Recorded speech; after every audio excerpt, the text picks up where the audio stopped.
selamat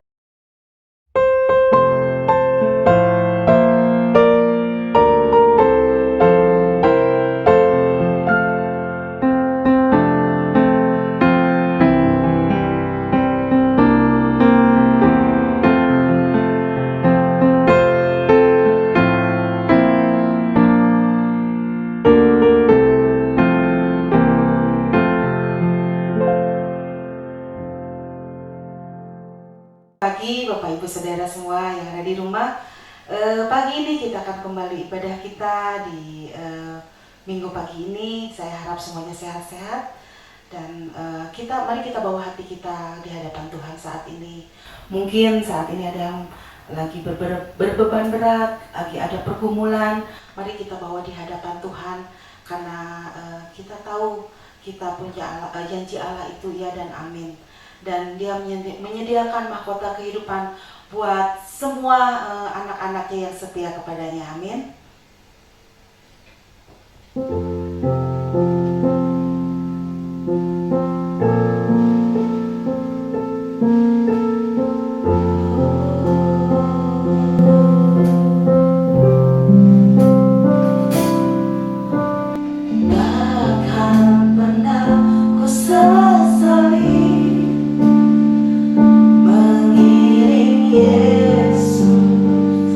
Sepanjang hidupku lewati lembah air mata,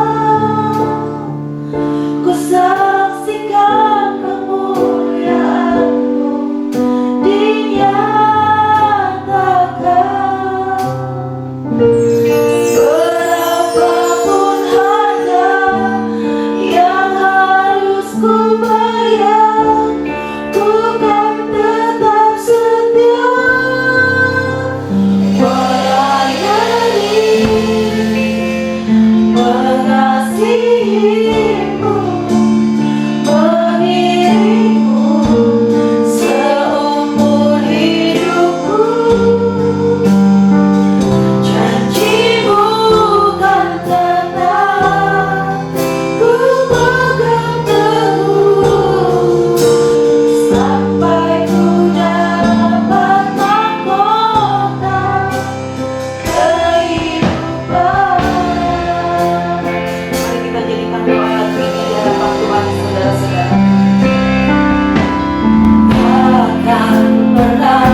menyertai dimanapun kami berada Tuhan.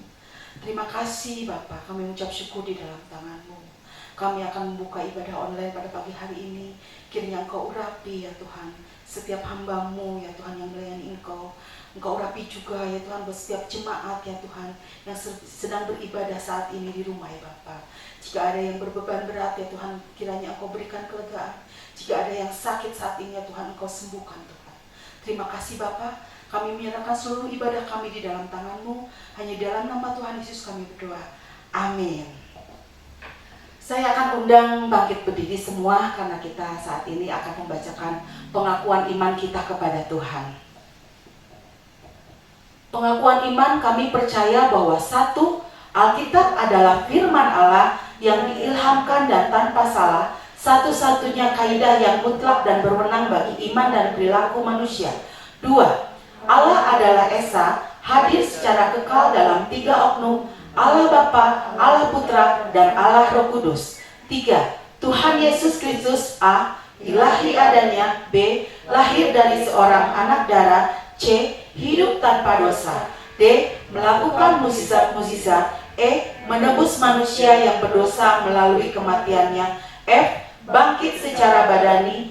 G, naik ke surga dan dimuliakan di sebelah kanan Allah Bapa. H, akan datang kembali ke bumi dalam kuasa dan kemuliaan untuk memerintah dalam kerajaan 1000 tahun.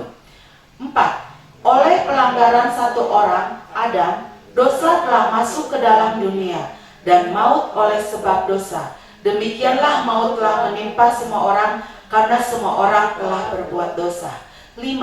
Keampunan dan penyucian dari dosa hanyalah melalui pertobatan dan iman kepada kuasa penyucian darah Kristus. 6.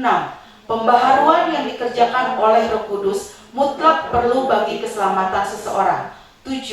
Karya penebusan Kristus di atas salib menyediakan kesembuhan bagi manusia melalui doa dan iman. 8. Pengudusan dikerjakan oleh Roh Kudus yang mendiami orang percaya.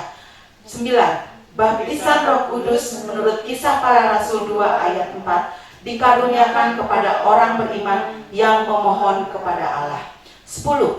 Pengangkatan gereja pada waktu kedatangan Kristus di awan-awan merupakan pengharapan yang bahagia bagi orang-orang yang percaya. 11. Kebangkitan tubuh bagi orang percaya maupun yang tidak percaya. Yang pertama untuk menerima hidup yang kekal, dan yang kedua untuk menerima hukuman yang kekal. Visi gereja kita ialah jemaat yang memiliki kerohanian yang berkualitas untuk melaksanakan amanat agung menjelang kedatangan Yesus Kristus. Misi, membentuk sebuah jemaat sebagai murid Kristus yang sejati, terlibat secara aktif dan menjangkau jiwa. Amin, haleluya. Mari kita siapkan hati kita untuk menerima sukacita dari surga. Amin.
Terima kasih Tuhan Yesus.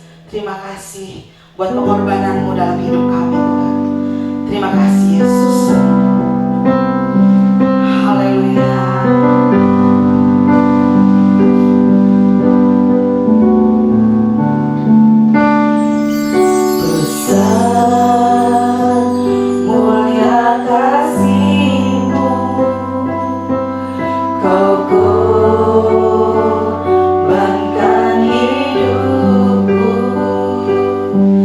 Curahkan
Shalom Bapak dan Ibu, saudara-saudaraku yang dikasihi Tuhan. Kita sudah memuji, kita sudah menyembah Tuhan. Hari ini tiba waktunya saudara akan mendengarkan kebenaran firman Tuhan.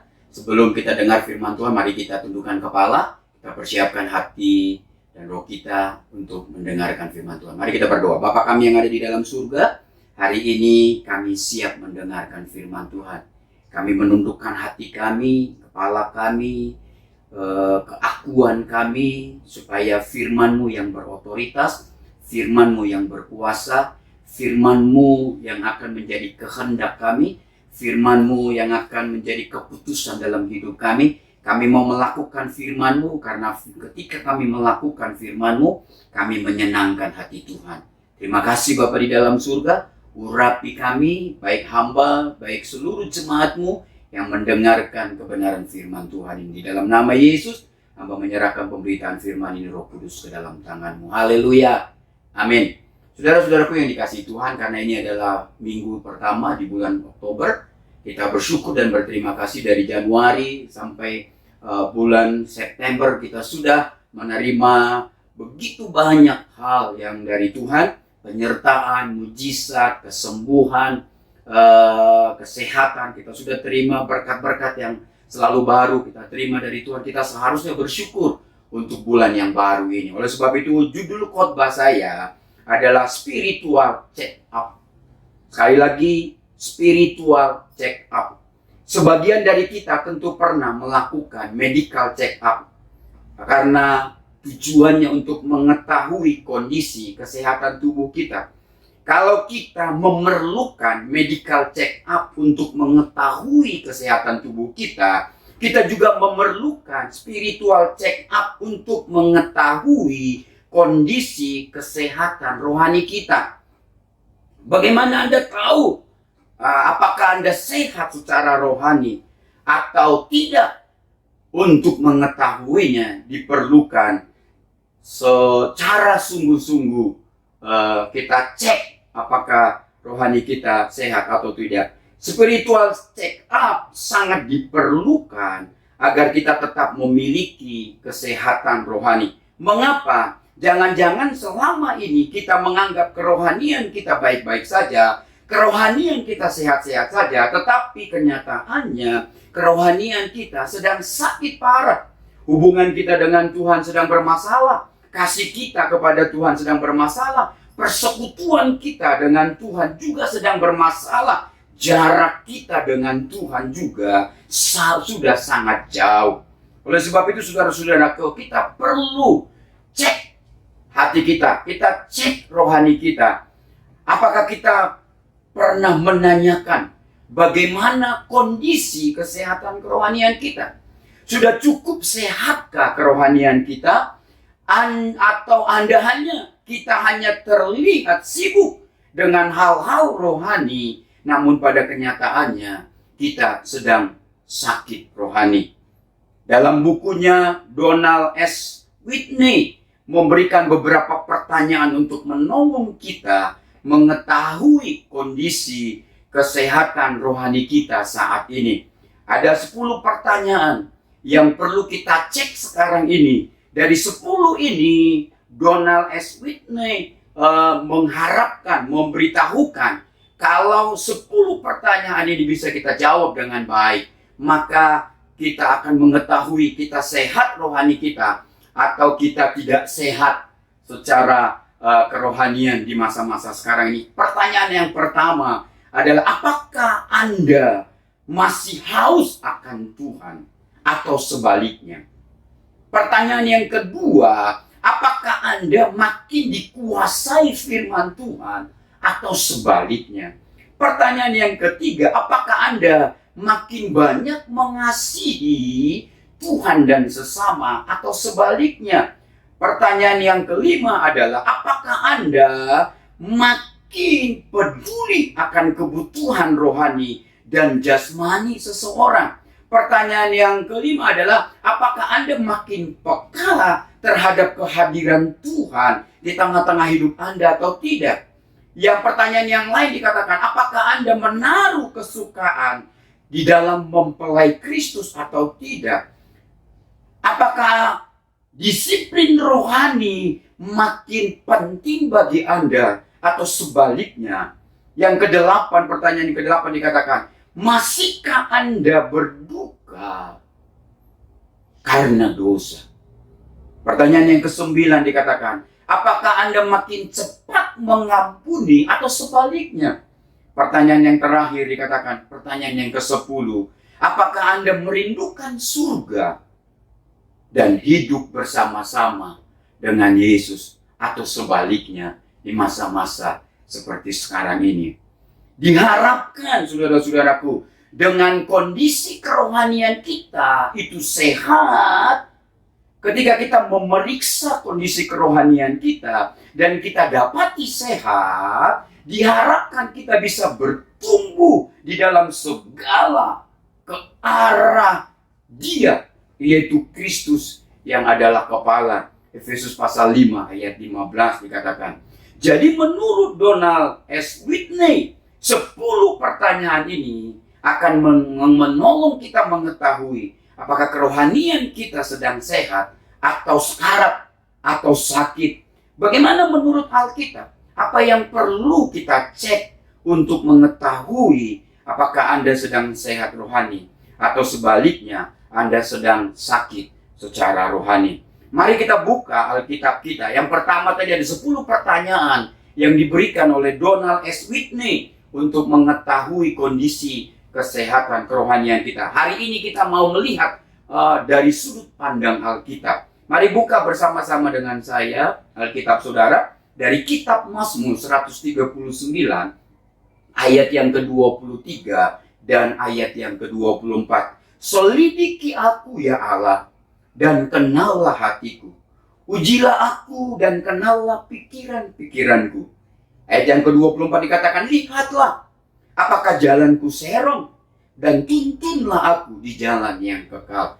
Daud berkata, selidiki hatiku Tuhan, ujilah aku Tuhan, kenali cara berpikirku Tuhan, bersihkan hatiku Tuhan, arahkan jalan-jalanku Tuhan. Itu adalah doa yang dinaikkan oleh Daud kepada Tuhan. Daud mengatakan yang perlu dicek dari hidup kita, apakah kerohanian kita sehat atau justru sebaliknya kerohanian kita sedang sakit. Yang perlu dicek ada 3 hal. Yang pertama dikatakan cek hati kita. Yang kedua menurut Daud cek pikiran kita. Dan yang ketiga adalah cek jalan-jalan kita. Mari kita bahas satu persatu. Yang pertama, Daud mengatakan, apakah benar kerohanian kita sedang sehat atau memang sedang sekarat atau sedang sakit di masa-masa sekarang? Pertama dikatakan cek hati kita. Kata hati adalah salah satu kata yang paling sering dipergunakan di dalam Alkitab. Kata ini muncul 876 kali di dalam Alkitab. Wow, sangat banyak sekali. Matius pasal 12 ayat 33 sampai 35, dari buahnya pohon itu dikenal. Karena yang diucapkan mulut meluap dari hati. Orang yang baik dikatakan mengeluarkan hal-hal yang baik dari perbendaharaannya yang baik. Dan orang yang jahat mengeluarkan hal-hal yang jahat dari perbendaharaannya yang jahat. Buah selalu merupakan hasil dari pohon. Tidak ada buah yang dihasilkan tanpa adanya pohon. Buah yang dihasilkan tidak mungkin berbeda dari pohon yang menghasilkannya.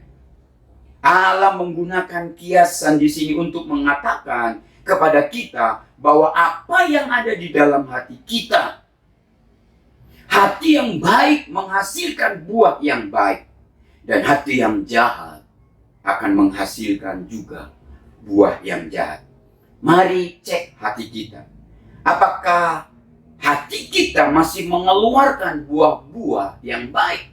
Buah-buah yang memuliakan Tuhan. Buah-buah yang menyenangkan hati Tuhan. Buah-buah yang memancarkan kemuliaan Tuhan. Buah-buah yang memberitahukan identitas kita sebagai garam dan terang dunia. Amsal 4 ayat 23. Jagalah hatimu dengan segala kewaspadaan. karena dari situlah terpancar kehidupan. Mari cek hati kita. Apakah hati kita masih memancarkan kehidupan? Atau sudah memancarkan kesuaman, memancarkan kegelapan, memancarkan kematian? Allah sangat tertarik dengan hati kita, saudara-saudaraku. Itulah sebabnya 1 Samuel pasal 16 ayat 7. Bukan yang dilihat manusia, yang dilihat Allah. Manusia melihat apa yang di depan mata mereka, tetapi Tuhan melihat hati. Sekali lagi, Allah tertarik dengan hati kita. Allah melihat hati. Allah tidak peduli dengan penampilan luar kita. Apa yang kelihatan saja baik, apa yang mungkin kelihatan seperti saleh, tapi belum tentu di dalamnya baik dan saleh. Allah bukan hanya menginginkan sebagian hati kita, tetapi seluruhnya, totalitas. Allah menginginkan kita mengasihi Dia, bukan hanya saat kita diberkati. Allah menginginkan kita mengasihi Dia bukan hanya saat kita semua berjalan sesuai dengan harapan kita. Allah tidak hanya menginginkan kita mengasihi Dia bukan hanya saat usaha bisnis kita berjalan baik dan diberkati, tetapi Allah menginginkan, Allah merindukan kita mengasihi Dia dalam segala keadaan, dalam segala pancaroba, dalam segala musim kehidupan kita. Matius pasal yang ke-22 ayat 35 sampai dengan 38. Tuhan Yesus berkata, kasihilah Tuhan Allahmu dengan segenap hatimu, dan dengan segenap jiwamu, dan dengan segenap akal budimu.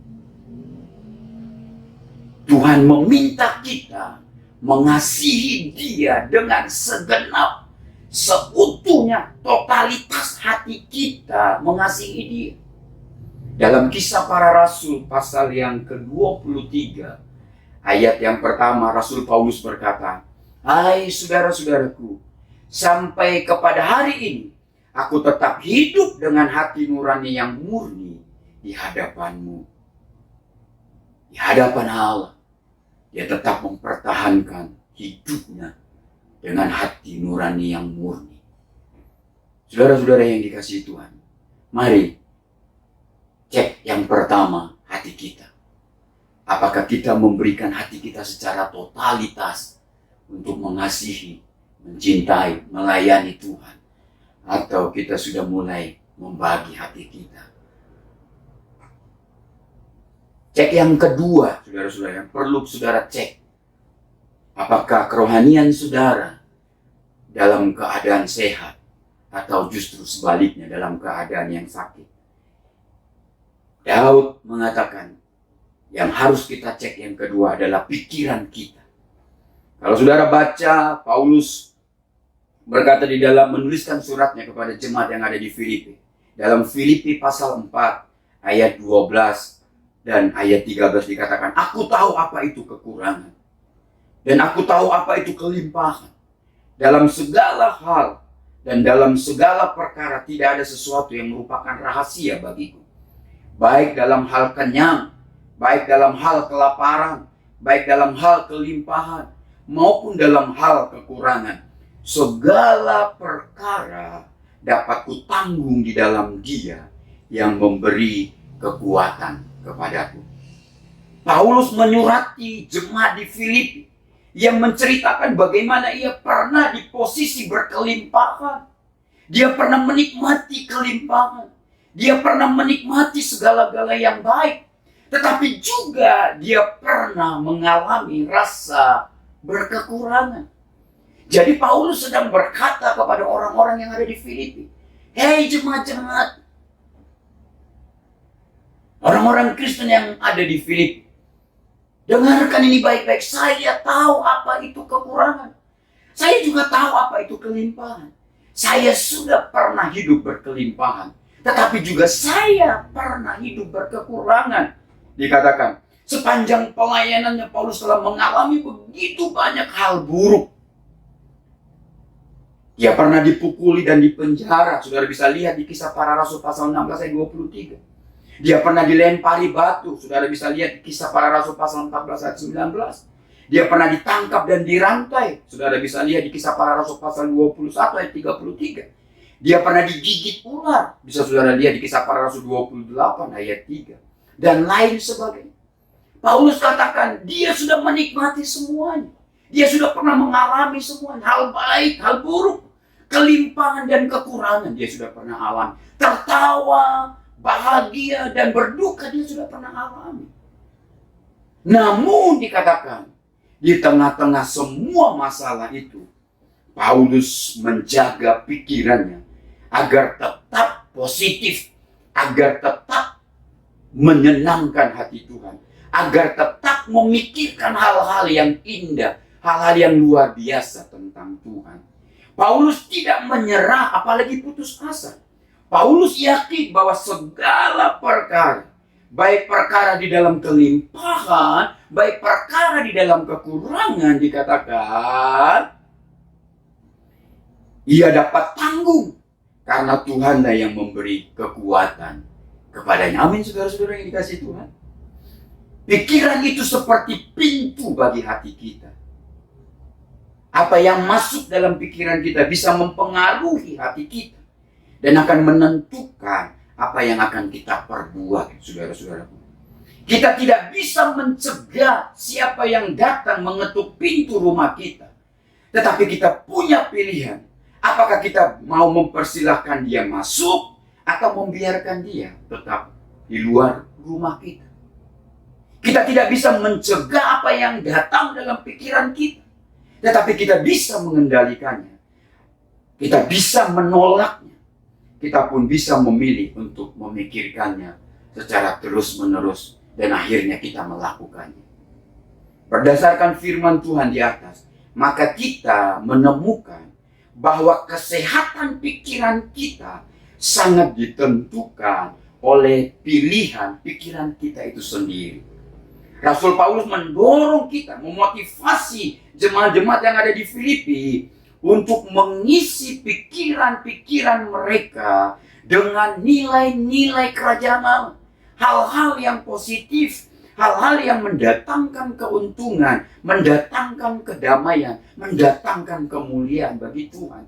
Pikiran kita harus diisi oleh hal-hal yang benar, oleh hal-hal yang mulia, oleh hal-hal yang adil, oleh hal-hal yang suci, oleh hal-hal yang manis. Kita harus isi pikiran kita dengan hal-hal itu. Itulah sebabnya Paulus mengatakan di Filipi pasal 4 ayat 8. Jadi akhirnya saudara-saudaraku, semua yang benar isi di dalam pikiran kita. Masukkan ke dalam pikiran kita. Semua yang mulia masukkan ke dalam pikiran kita. Semua yang adil masukkan ke dalam pikiran kita. Semua yang suci masukkan semuanya ke dalam pikiran kita. Semua yang manis masukkan semuanya ke dalam pikiran kita. Semua yang sedap didengar masukkan semuanya di dalam pikiran kita. Semua yang disebut kebajikan dan patut dipuji masukkan semuanya ke dalam pikiran kita. Pikirkanlah itu semuanya. Paulus katakan, Yesus, saudaraku, Yesus berpaling kepada Petrus. Yesus berkata, hanyalah iblis, engkau suatu batu sandungan bagiku, sebab engkau bukan memikirkan apa yang dipikirkan oleh Allah, melainkan apa yang dipikirkan oleh manusia pada umumnya. Jadi semua yang adil, saudara-saudaraku, semua yang benar, semua yang mulia, semua yang suci, semua yang manis, semua yang disebut kebajikan dan patut dipuji, itu adalah pikiran-pikiran yang mengubahkan kita, yang membuat kita tetap melihat Kristus walaupun kondisi kita tidak memungkinkan. Kondisi kita sedang terpuruk dan lain sebagainya. Dan pikiran-pikiran itu yang kita masukkan adalah pikiran-pikiran Allah, dikatakan. Oleh sebab itu ketika Petrus mencoba memiliki pikiran yang dipikirkan oleh manusia, Yesus menghardik dan dia berkata, hai Petrus, kembali, pikirkan apa yang dipikirkan oleh Allah. Pikiran yang pikiran Allah adalah sama seperti yang Paulus katakan di Filipi pasal 4 ayat 8. Pikiran Allah itu pasti benar. Pikiran Allah itu pasti mulia. Pikiran Allah itu pasti adil. Pikiran Allah itu pasti suci. Pikiran Allah itu pasti manis. Pikiran Allah itu pasti dikatakan kebajikan dan patut dipuji. Semuanya itu pikirkan, saudara-saudara. Masih sejalankah, saya mau bertanya hari ini, masih sejalankah pikiran kita dengan pikiran Kristus di masa-masa yang sukar ini? Ketika pikiran kita diisi oleh hal-hal yang benar, diisi oleh hal-hal yang mulia, diisi oleh hal-hal yang adil, diisi oleh hal-hal yang suci, diisi oleh hal-hal yang manis, kita akan tetap bersuka cita dalam pengharapan, tetap sabar ketika dalam kesesakan, dan tetap dapat bertekun di dalam doa. Roma 12 ayat 12 dikatakan, bersukacitalah dalam pengharapan, sabarlah dalam kesesakan, dan bertekunlah di dalam doa. Bagaimana caranya kita bersukacita di dalam pengharapan? Bagaimana kita bisa tetap sabar di dalam kesesakan, dalam penderitaan, di dalam persoalan, di dalam hutang yang banyak?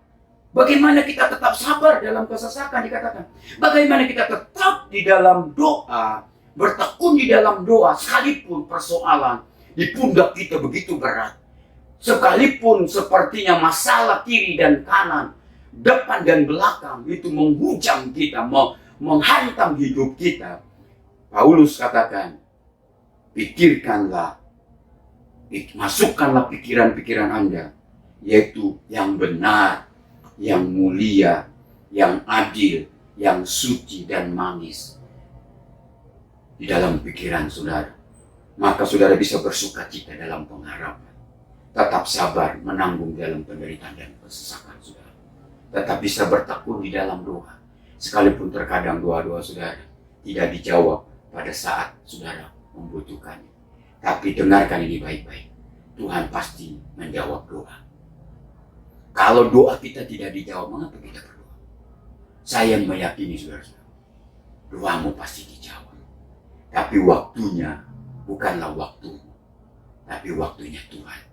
Dan itu pasti yang terbaik buat saudara, buat orang-orang di sekeliling saudara. Jika Anda terus uring-uringan dan mengeluh atas segalanya, rohani kita akan terus sakit. Pikiran negatif membuat kita susah melihat kebaikan Tuhan. Pikiran kita susah melihat apa yang dipikirkan Tuhan, yang direncanakan Tuhan. Kalau hidup kita terus uring-uringan, marah-marah, kesal-kesal, dan lain sebagainya, kita mengeluh, kita isi hidup kita isi pikiran kita isi hati kita isi mulut kita isi hari-hari kita dengan uring-uringan, dengan mengeluh. Dengarkan ini baik-baik. Itu salah satu, engkau sedang sakit rohaninya. Dan kedua, itu bukan menolong saudara ketika saudara menghadapi kesesakan di masa-masa seperti sekarang ini. Dalam Amsal 23 ayat 7 berkata, sebab seperti orang membuat perhitungan dalam dirinya sendiri, demikianlah ia. Amsal mengatakan cara berpikir kita menentukan bagaimana hidup kita dan siapa kita. Dan juga menentukan pilihan kita. Ketika kita memikirkan dosa, maka dosa akan kita ambil sebagai pilihan. Kalau hanya kita pikirkan keadilan, kita pikirkan kebenaran, kita pikirkan hal-hal suci, kita pikirkan hal-hal yang manis, sekalipun ada yang mencoba menerpa kita, masalah, kesulitan, kita bisa tetap melihat kebaikan Tuhan. Kita bisa tetap melihat rencana Tuhan. Kita juga bisa melihat jalan yang disediakan Tuhan buat kita. Kita bisa melihat pintu yang terbuka ketika tawarkan solusi dari Tuhan. Tuhan lebih tertarik mengubah pikiran kita, saudara-saudaraku, daripada mengubah keadaan kita. Kadang pikiran kita lah yang menjerumuskan kita, sehingga kita tidak bisa melihat rencana Tuhan, kebaikan Tuhan dan pertolongan Tuhan. Kadang kita berdoa, Tuhan tolong keadaan saya. Tapi Tuhan katakan, aku mau mengubah pikiran. Karena di dalam pikiranmu lah yang salah terhadap persoalan-persoalan kau alami. Karena pikiran kita menguasai hidup kita, saudara-saudara. Kolose 3 ayat yang 1 dan 2 dikatakan, karena itu kalau kamu dibangkitkan bersama dengan Kristus, Carilah, pikirkanlah perkara yang di atas, di mana Kristus ada, duduk di sebelah kanan Allah. Pikirkanlah perkara yang di atas, bukan yang di bumi. Tuhan mau kita isi pikiran kita. Yang menguasai pikiran kita adalah pikiran-pikiran, perkara-perkara yang di sorga, yang di atas, di mana Kristus ada. Coba saudara-saudaraku, yang kedua ini, cek pikiran kita. Siapa yang menguasainya? Siapa yang menentukan, saudara-saudaraku? Apa yang kau ambil hari ini? Tindakan-tindakan apa yang kau ambil? Keputusan-keputusan apa yang Anda ambil, lakukan hari ini? Itu prosesnya datang dari pikiran kita. Apakah pikiran kita selalu yang kita masukkan hal-hal yang manis, hal-hal yang sedap didengar, hal-hal yang suci, hal-hal yang benar, dan yang lain sebagainya. Kalau saudara mau masukkan pikiran itu, Daud mengatakan kondisi kerohanian kita sedang sehat. Tapi kalau sebaliknya yang terjadi, saudara sedang sekarat. Yang ketiga yang harus saudara cek adalah jalan-jalan kita.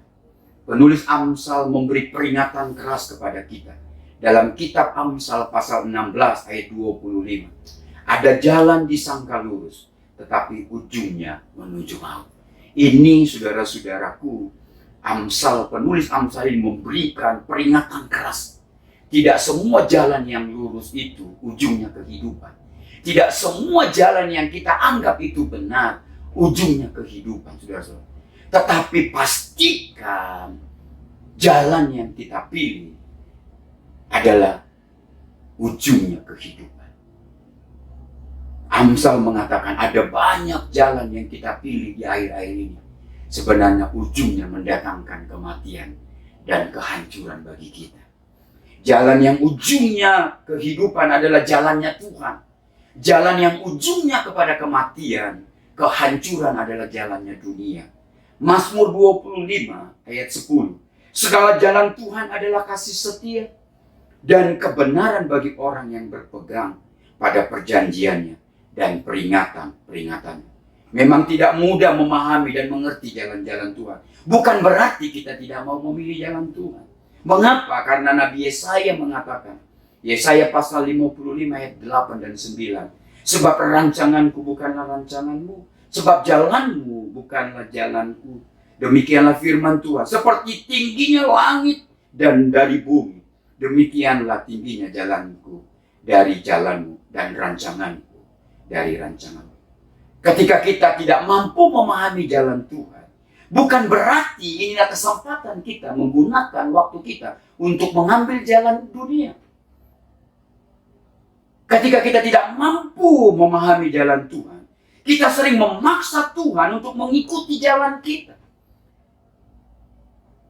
Ini tragis, saudara-saudara. Saudara tidak tahu ujung jalan saudara. Padahal itu ujung jalan kita adalah kematian, adalah kehancuran. Tapi kita minta Tuhan berjalan di jalan kita.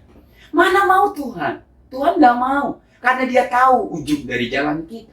Oleh sebab dia terkadang dia seret kita. Dia tanda kutip, dia paksa kita untuk mengikuti jalannya.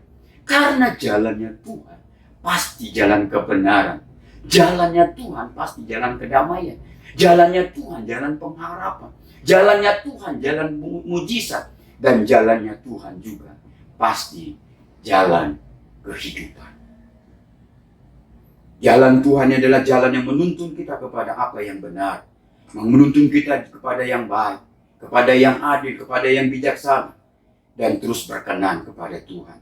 Jalan Tuhan tidak pernah membawa kita kepada kehancuran.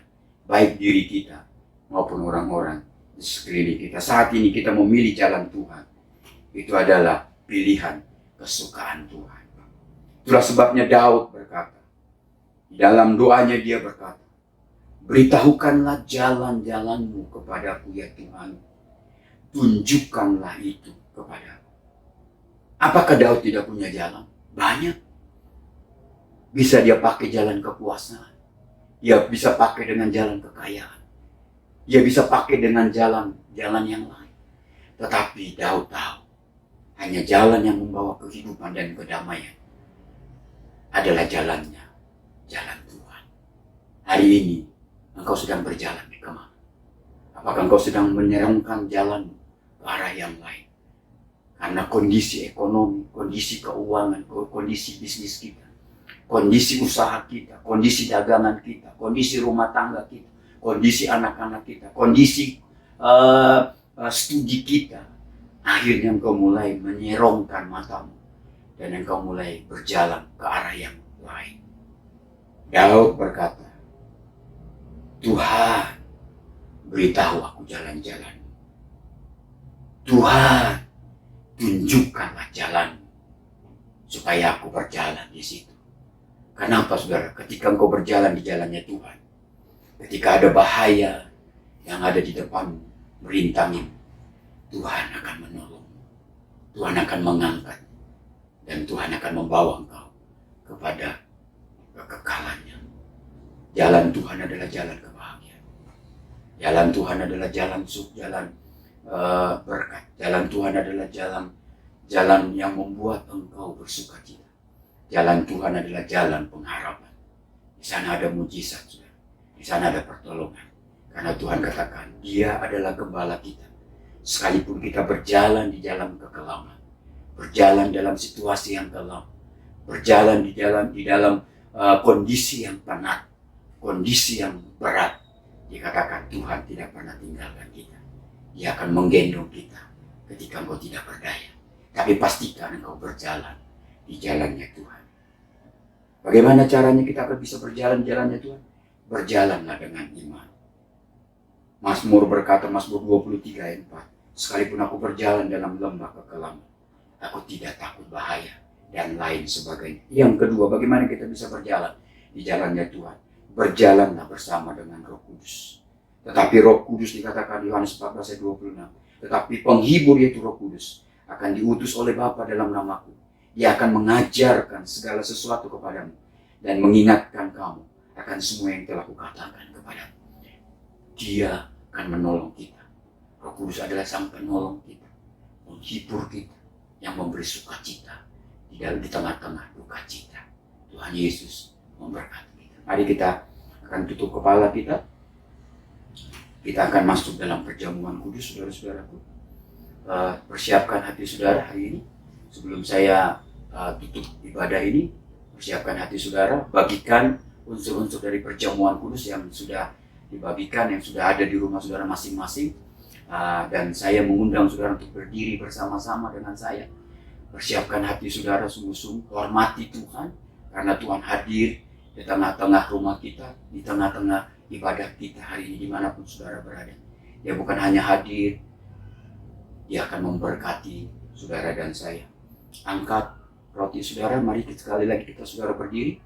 Angkat rotimu di hadapan Tuhan dan izinkan Tuhan menjamah dan memberkati roti kita hari ini. Dengarkanlah firman Tuhan. Sebab apa yang telah kuteruskan kepadamu, telah aku terima dari Tuhan, yaitu bahwa Tuhan Yesus pada malam waktu Ia diserahkan mengambil roti. Dan sesudah itu Ia mengucap syukur atasnya. Ia memecah-mecahkannya dan berkata, inilah tubuhku yang diserahkan bagi kamu. Perbuatlah ini menjadi peringatan akan aku. Mari kita memakannya di dalam nama Tuhan Yesus Kristus.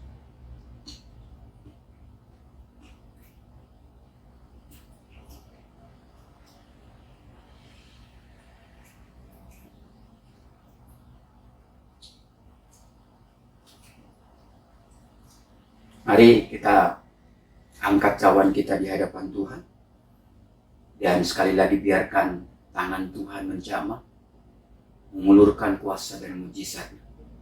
Hari ini Tuhan katakan, jadilah seperti yang kau mau. Kalau engkau mau kesembuhan, Tuhan akan jamah dan nyatakan kesembuhan. Ketika engkau katakan, Tuhan aku mau mujizat, Dia akan menyatakan mujizat dalam hidup. Kalau engkau mengatakan, Tuhan aku mau akhiri ibadah ini, aku mau menerima pertolongan Tuhan, terimalah pertolongan Tuhan pagi hari ini. Angkatlah tanganmu dan sekali lagi izinkan Tuhan menjamah cawanmu.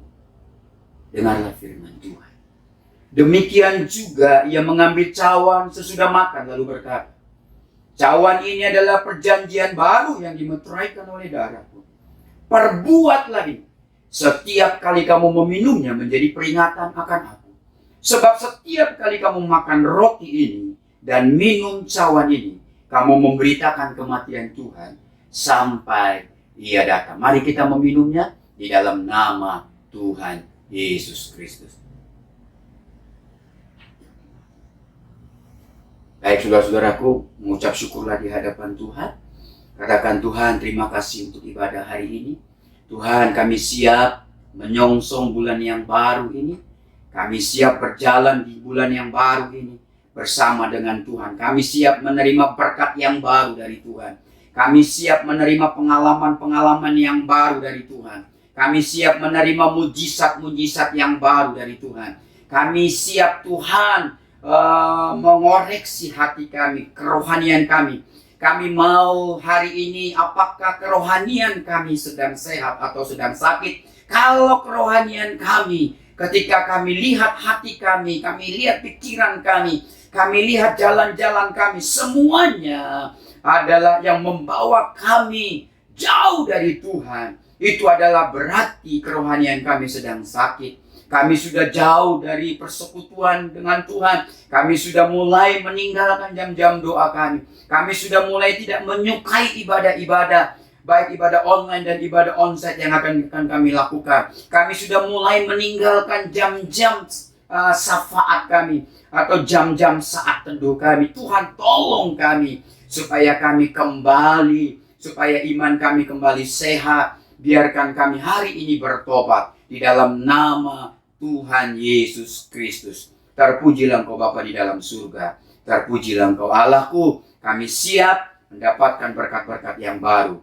di bulan Oktober ini. Di dalam nama Yesus kami berdoa dan mengucap syukur. Saudara-saudaraku yang dikasihi Tuhan, arahkanlah hatimu dan angkatlah tanganmu dan biarkan tangan Tuhan turun untuk memberkati hidupmu, rumah tanggamu, anak-anakmu, memberkati bisnis dan usahamu, memberkati imanmu dan pelayananmu, pekerjaanmu, sehingga sepanjang bulan ini apapun yang kau lakukan dan kerjakan, dibuat Tuhan berhasil karena penyertaan Tuhan buat saudara.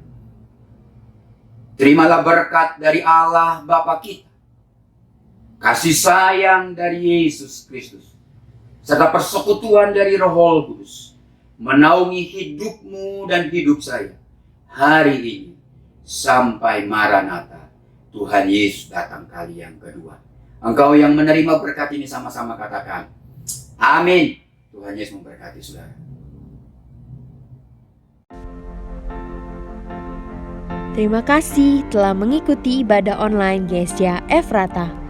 Untuk persembahan umum dan persepuluhan dapat ditransfer melalui rekening BCA dengan nomor rekening 1763 013344 atas nama Gereja Sidang Jemaat Allah. Untuk memudahkan pencatatan bendahara gereja, sangat membantu sekali jika setiap persembahan dibedakan dengan cara sebagai berikut. Untuk persembahan umum, berikan angka 1 pada digit terakhir nominal. Contoh 20.001. Untuk persepuluhan, berikan angka 2 pada digit terakhir nominal. Contoh 20.002. Jangan lewatkan ibadah online di channel GSJ Efrata selanjutnya. Dan jangan lupa subscribe dan aktifkan notifikasinya. Selamat bergabung di keluarga GSJ Efrata. Terima kasih sudah beribadah bersama kami. Tuhan Yesus memberkati.